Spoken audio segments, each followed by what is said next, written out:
Remue ménage.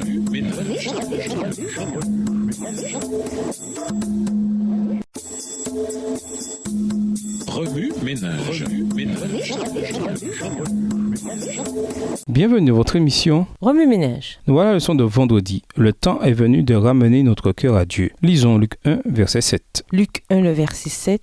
Il n'avait pas d'enfant car Élisabeth était stérile et tous deux étaient déjà très âgés. Pour conclure, au jour d'Élie, l'idolâtrie était généralisée en Israël, ce qui entraîna la violence et la division dans les familles. Élie et Jean surgirent au bon moment pour ramener les cœurs à Dieu. Les prophètes s'efforcèrent de détourner l'attention du peuple des causes mêmes de leurs différences et de les amener à l'unité spirituelle. À l'instar de Jean et d'Élie qui restaurèrent la paix dans les familles de leur époque, ainsi avons-nous la responsabilité d'attirer l'attention de nos semblables sur Jésus avant son retour. Qu'offrent vos idées? Partagez avec un membre de votre école du sabbat digne de confiance un problème auquel votre famille est en but. Demandez-lui de vous montrer des façons bibliques de résoudre ce problème. Écrivez une liste de problèmes qui affectent les familles aujourd'hui. Pour chacun d'eux, présentez une solution basée sur ce que nous avons appris cette semaine. Mémorisez un verset de la leçon de cette semaine qui vous rappelle ce qui est vraiment important. Réfléchissez au secteur de votre vie où vous vous sentez appelé à faire des sacrifices pour amener le cœur de vos semblables au Christ. Demandez à Dieu de vous donner la puissance du Saint-Esprit pour atteindre cet objectif. Appelez votre village ou votre voisinage à la repentance comme l'a fait Jean-Baptiste. Armez-vous de raisons bibliques pour convaincre vos semblables d'abandonner leur mauvaise voie et de se tourner vers Jésus.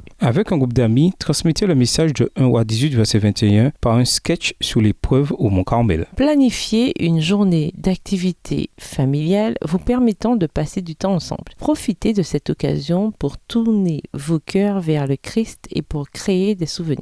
Visitez des gens dans un hôpital, une prison, un camp de réfugiés et dans des secteurs frappés par des catastrophes. Dites-leur que le Christ est avec eux et que s'ils se tournent vers lui, ils pourront sentir son amour au cœur même de leurs épreuves. Pour aller plus loin, nous vous invitons à lire Ésaïe 40, le verset 3, Malachie 4, verset 6, Matthieu 14, les versets 4 et 5, Prophète et Rois, les chapitres 9 à 13, livre écrit par Ellen G. White, ainsi que dans le livre Jésus-Christ, le chapitre 10, livre écrit par Ellen G. White. Au revoir. et à demain si Dieu veut. Remue ménage.